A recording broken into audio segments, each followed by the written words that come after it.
Having a succession plan is so important for your business. This is something that most entrepreneurs neglect to think about. A succession plan is essentially a drop dead plan. What would happen if you were to drop dead today? Who would have access to your bank accounts, your login details to your computer? Who would be calling the clients? Do they have the telephone numbers? Do they have access to your phone? Is the PIN available?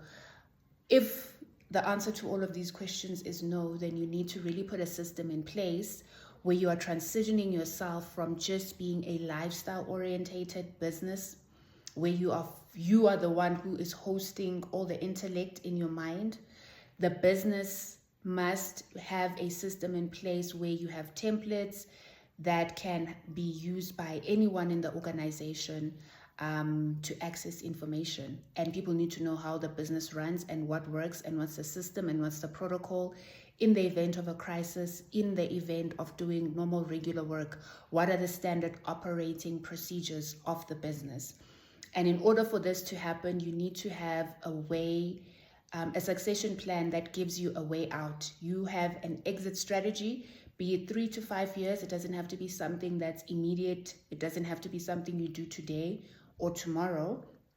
And essentially, you still have to find this person. So it's going to take time to find somebody that is going to align with your values, your system, and you're assessing character.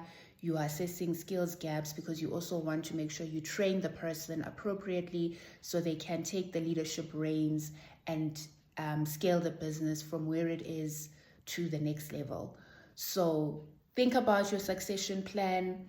And when you are thinking about your succession plan, how are you decoupling yourself, your identity from the business? Because most solo entrepreneurs, your business is your everything. You started it, you nursed it, you nurtured it from nascent to the place that it is now. But if it will ever grow, if it is to grow, then you need to relinquish the reins and focus more on the strategic thinking, the deep work, and allow and hire people that are competent in leadership and that have the expertise to run the day-to-day business. You don't need to be bogged down with admin.